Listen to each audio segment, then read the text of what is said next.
I've driven this Ford Everest for 5,000 kilometers so far, and today, in this intro, I'm going to show you a bunch of random clips without context, just because I can. You're going to see goats jumping, you're going to see waterfalls, and maybe I have a lot of things to tell you, so without wasting any of your time, welcome to the Mr. How Much Road to 100,000 special. And yes, we have Springboks, but we are sponsored by Hippo. Get it? That's a hippo in the water. Anyway, let us get started. So let's go back to the beginning. We started our road trip by topping up our diesel, 57 liters, and we were on our way. On the way, there was so much traffic going the opposite direction, it became tollgate happy hour. What that means is, well, see for yourself. If you're wondering why they're hooting, it's because toll gates are expensive. So when you come through and you find it open, there is no way you won't celebrate, because for small cars, that toll gate is around 73 Rand now. Anyway, on the way, we spotted this, a proper American truck. Yo, now that is a truck. It's not a bakkie, that is a truck. Look at that Polo chasing it. Anyway, there are two reasons for this road trip. Reason number one was to find a waterfall.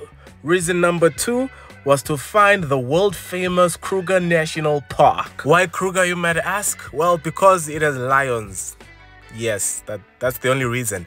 But along the way, we did see other animals though. They're not lions, but we found these goats playing around this nice house. They just kept jumping for some reason. I don't know what they were trying to do.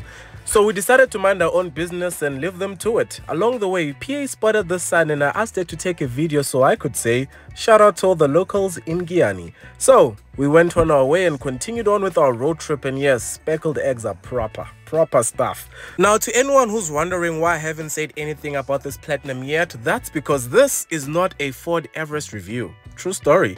I've already done a Ford Everest review. I'll leave a link to it in the description, but for those of you who are new to the channel, the Ford Everest Platinum comes with a 3-liter turbo diesel V6 engine, which produces 184 kilowatts and 600 Newton meters of torque. And those are some interesting looking mountains. Anyway, after driving for a while, we finally arrived at our first stop, Hoedspruit Wildlife Estate. Now, hidden within this estate is a proper place, Safari Moon Lodge. Disclaimer, this is not a paid partnership. I was just there and I'm hyping them for free. Anyway, I need to stop doing that. So we came to this place and I am showing you this book for a reason. It'll play a role a little bit later, but this is a quick tour of the reception, the restaurant, where you have breakfast, where you have dinner. Very beautiful place, nice decorations, proper stuff. And over here is the room. Now, this lodge actually has a 5-star rating, and I see why. Everything here, attention to detail, the service, it's really on point. And I'm about to show you why they deserve those 5 stars. You see that elephant there on the bed? That elephant is made of towels. Someone folded that. I don't know how long. I decided not to even disturb it. I don't know how long it took them. I don't know, but someone made an elephant out of towels and I respect them for it. Well done to whomever you are. Well done. But yeah, you get robes, you get slippers. So this is the place. You have a couch. There is no TV, very important. So if you come here, you're coming here to talk. Outside of the room, there's not really much to show you. There are some chairs, but it was raining, so I went back inside. And yes, there is a bathroom. You have a shower inside and a second one outside. I believe they call them outdoor showers because they're outdoors. If showers aren't your thing, there's also a tub. After taking those videos for you, we decided to go outside and have a look at what this wildlife estate had to offer. And that's exactly what we did. One thing I love about off-roaders is if you feel like going to places like this, you don't even think twice. Anyway, this place was so big we kept getting lost, so I finally humbled myself and started using the map. With the help of the map, we're able to spot this pond where I could stand dramatically. Not too far from there, I spotted a tortoise. I was about to say tortoise. Why don't tortoises ever win hide and seek? Because they always come out of their shells. Why did the tortoise sit on the clock? Because he wanted to be on time. Why do you call a tortoise who loves to party a celebrity? Get it? A celebrity? Yeah, let's move on. You know, with all the wildlife we saw in this estate, we're even thinking, is there a need to go to Kruger? is there. This place had what I think are kudus. There could be springboks, I don't know. It had proper springboks. Hey buddy, what's happening? It even had giraffes. Okay, we could barely see the giraffes. They were somewhere in the bushes. At that point, I realized maybe there is a need to go to Kruger. Anyway, check this out. A tree in the middle of the road. Actually, is this tree in the middle of the road, or is the road around a tree? When you start asking such questions, you just know you're hungry. So after realizing we were hungry, we decided to go and look for food in town. So we left the estate, we went to Hoedspruit. Oh, shout out to all the locals in Hoedspruit, to see if we could find some dinner. Ish, but the Platinum looks cool. Don't be a hater. Ford cooked. Ford really cooked. And all this talk of cooking shows I was really hungry. So we found a place called the Hat and Creek.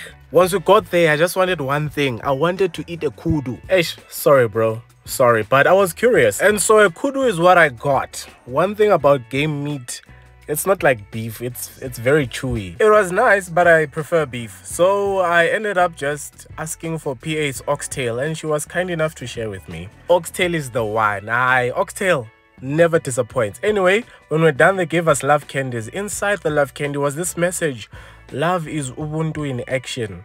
That doesn't sound romantic at all. On the way back, it was dark. It was very dark. There was even a kudu there sitting by the road. I was thinking, oh no, does he know? Does he know what I just did? Anyway, one thing I wish Ford would add to the Everest Platinum are matrix LED lights. Hey, the moon here is clear. Anyway, at the moment, you can only get the matrix lights on the Wildtrak X, the Raptor, and the Ranger Platinum. When we got back, we parked next to another 7-seater. And then we went inside and spoke about our plans for Kruger National Park. The next morning, I asked PA to write this for me because her handwriting looks better than mine. If you don't believe me, I only wrote one line there. You can spot it yourself. You don't have to look too hard to ask which line is mine. If you think you know where it is, let me know in the comments and I'll come tell you if you're correct or not. Anyway, that was it for our stay at Safari Moon Lodge. Now it was time to leave and go to Kruger National Park. But before we go to Kruger, if you've been watching this video and you still haven't liked, please like. If you still haven't subscribed, please subscribe. Support local YouTube, guys. It's the right thing to do. As you know, we're on the road to 100,000 subs by July, so please share this video on your WhatsApp status. Let them know there's a Mr. How Much on YouTube. Now, if you're not familiar with this area, Kruger is just under 1 hour away from where we were. Now, because of diesel, we didn't go to Kruger. I'll explain why a bit later, but we instead went to search for a waterfall. It was on the way home, so it made more sense.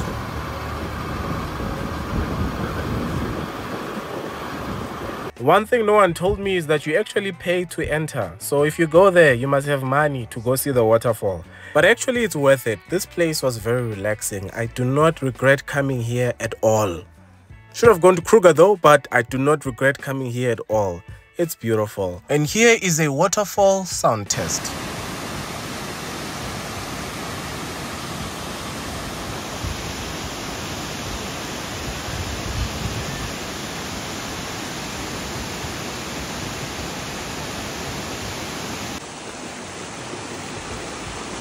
This place is beautiful. Well done, nature. Well done.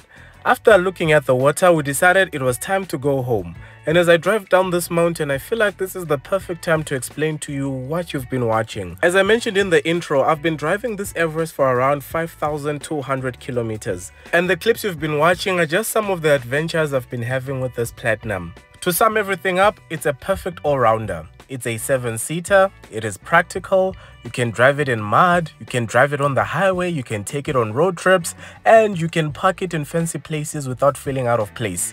This car looks like money. Just to give a summary of some of the things I've done, I've taken it to radio, I've taken it to the car wash, I've even done meetups with my friend Gift to compare which is the better looking Everest, the Sport or the Platinum. Please, let me know in the comments. By the way, if you're driving the V6, it needs something called AdBlue. It's a liquid that is used to reduce the emissions. I didn't know about this until a message came up on the screen. And if you don't top up the AdBlue, the engine won't start, so don't say I didn't tell you. One of those is 325 Rand. I had to get two, so it was 650 Rand, but it'll cost you a bit more if you buy it from the dealership. So I went and got mine at the garage. It's the exact same product. After topping up the AdBlue, I actually had to take this car for its 30,000 kilometer service. They checked what they needed to check and changed what they needed to change. This specific Ford Everest Platinum is currently on 32,106 kilometers. And in my time with it, I have not encountered any issues. If you're a Ford Everest owner, please share your ownership experience in the comments below, just to help the next person who's interested in buying one. And yes, I have climbed pavements. I have climbed pavements. Before you attack me in the comments, this is where everyone parks, okay? Just letting you know. By the way, I have decided to name this car number 1. The reason why I've named it number 1 is because the most viewed video on this channel is actually a video of the Ford Everest Platinum. It has 533,000 views at the moment, and for that reason, it is part 1 of the Road to 100,000 series. And since I first reviewed the Ford Everest Platinum, the price has increased by 127,500 Rand. This top spec Ford Everest Platinum now comes in at 1,240,600 Rand. On finance, you'll pay 24,254 Rand over 6 years at 12% interest, and a full tank of diesel will cost you 1,802 Rand. To get an insurance quote, I went on to Hippo, used my own profile. I had several offers, but the one I was most happy with was around 5,300 Rand because the excess was low. If you'd like to get your own quote for this Ford Everest Platinum or any car you're thinking of getting, be sure to visit Hippo. I'll leave a link in the description. And that brings our total cost of ownership to 31,356 Rand. Now, before I end this review, I have to tell you why we didn't go to Kruger. So let's go back to our road trip. The reason we didn't go to Kruger is because the month was still young. I didn't want to spend all my money on diesel. I calculated that if I go to Kruger, I'll have to top up more diesel, drive around Kruger, top up again when I'm done, and I was like, nah. We are leaving, we're going to see the waterfall, and we're going home. Speaking of diesel, over the last 3 months, I've been averaging 11.6 liters to the 100. And the total I've spent on diesel so far is around 15,000 Rand. And with that said, thank you so much for watching. I hope you enjoyed part 1 of the Road to 100,000 series. I hope you liked, I hope you subscribed. Thank you for supporting this channel. I will catch you in part 2. It is coming soon. From me and the team, thank you so much for watching. Until the next one, take care.